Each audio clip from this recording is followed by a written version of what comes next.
After 500,000 deaths, how is it possible that not one member of this family has ever spent a day in prison? To understand the lie, you have to understand the family, because the Sacklers didn't start in painkillers. They started in something more powerful: advertising.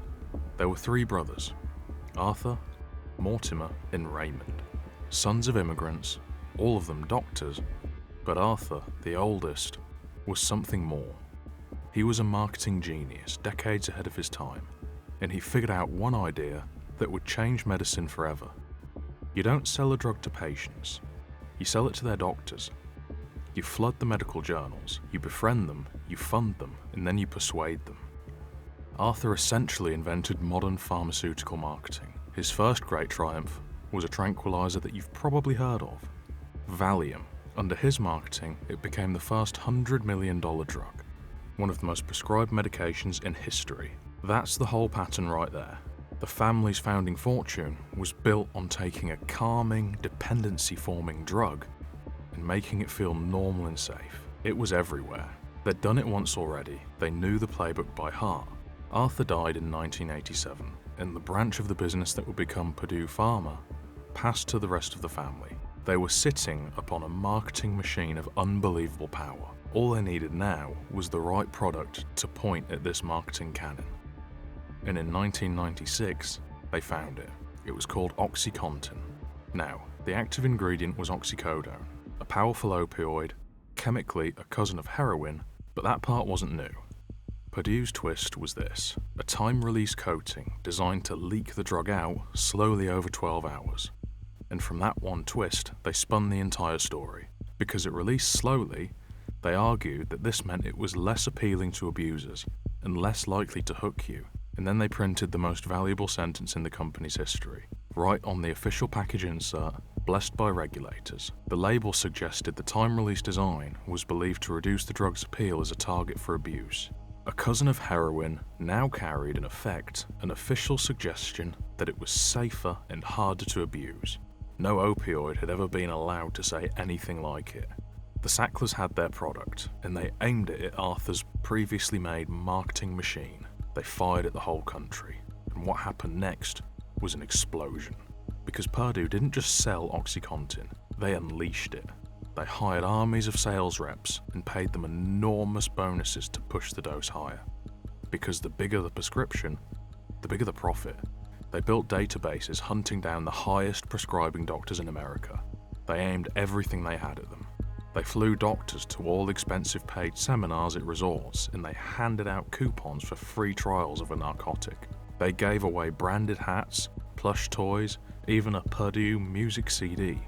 And under all of it, one comforting story, repeated until it was seen as gospel. This drug is different.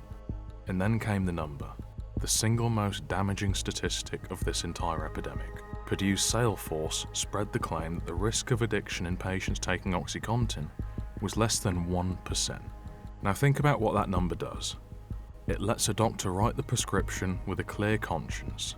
It lets a patient swallow the pill without fear, and it gives everyone permission.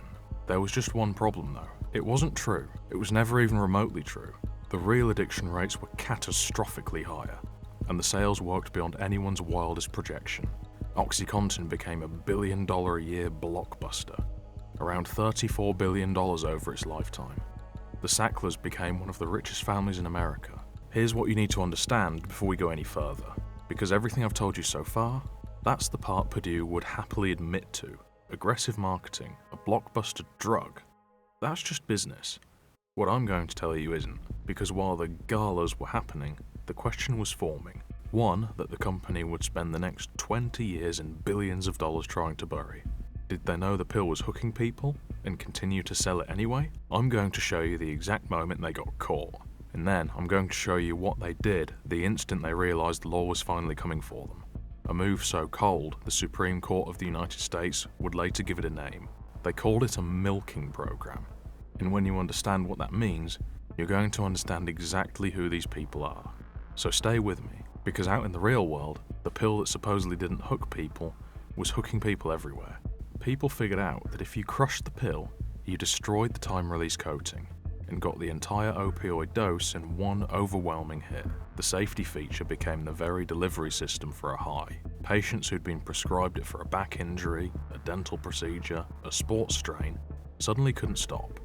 Whole communities, especially in rural America in places like Appalachia, were being hollowed out. Addiction, overdoses, funerals everywhere. And it's so easy to let a number like 500,000 turn people into a statistic, so let me make it one family for you. There's a woman named Alexis Blue. She had a son who was prescribed OxyContin after a high school football injury. A teenager, a kid hurt on a Friday night field, handed a pill his family was told was safe. And that prescription became an addiction that, like so many others, led to harder drugs. In 2014, he passed away. His mother later stood up in a federal courtroom and described what was left behind. A gaping hole in her family, she said, for eternity. Now multiply that one empty chair by hundreds of thousands. That's the real ledger of the story. So, did Purdue know? The evidence said they didn't stumble into this. In the years right after launch, the signals were already lighting up the inside of the company. OxyContin was being crushed, snorted, and abused. Reports were coming in from the field. The reality on the ground was impossible to ignore, and in 2007, the truth got its first official stamp. Purdue, although an affiliate, pleaded guilty to federal crime. They admitted misbranding OxyContin, marking it as less addictive and less prone to abuse than they knew it to be. A federal judgment in black and white saying the central claim was a lie. And you'd think that's the reckoning, right? Caught, convicted, surely now the company changes course, the family steps back, and the fortune stops flowing. But it was the exact opposite. And this, to me, is the coldest part of the whole story, because the Sacklers could see what was coming. They knew this 2007 plea was just the beginning.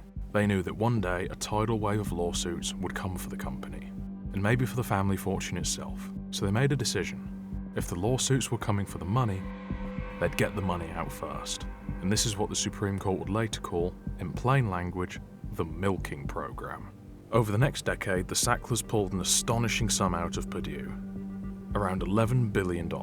Investigators noted it came to roughly 3/4 of everything the company had, moving the fortune into their own accounts and trusts, much of it offshore, beyond the reach of any court, while the epidemic their products helped fuel raged on outside. So think about the arithmetic of that with me. While Americans were dying by the tens of thousands every single year, this family was quietly and methodically emptying the company's bank account into its own pockets, building a fortress around the fortune before the reckoning could land. And when that reckoning came, it came like a flood.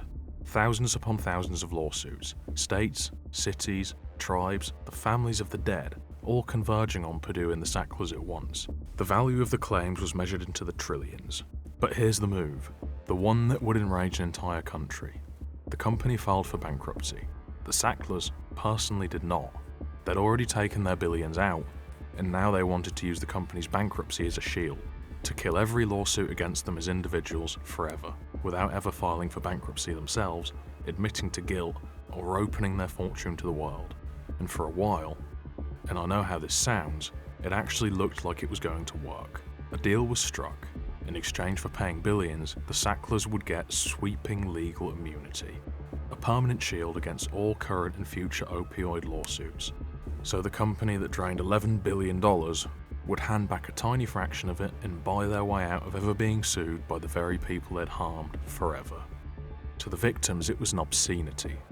Many of them had begged the courts not to erase their claims without their consent, and the fight over that shield went all the way to the highest court in the land. In June 2024, the Supreme Court ruled, and in a 5-4 decision, it struck the deal down. Bankruptcy law, the court found, simply did not let the Sacklers, people who had never filed for bankruptcy themselves, use the company's bankruptcy to wipe out everyone's claims against them without consent. The shield was illegal, and the deal collapsed. And for a moment, it felt like justice. But look closely at what the ruling actually was, because this is the part that should make you furious. The court did not rule that the Sacklers were guilty, and it did not rule that they were innocent. It ruled on a technical point of bankruptcy law that they could not buy blanket immunity quite that easily. The fight wasn't over, it just went back to the table. so the negotiations restarted, and in 2025 a new settlement was announced, worth up to around $7.4 billion, with the Sacklers contributing billions and finally giving up ownership of the company. By 2026, Purdue was being dissolved and reborn as an entity meant to fund addiction treatment, with money finally beginning to flow towards victims and communities.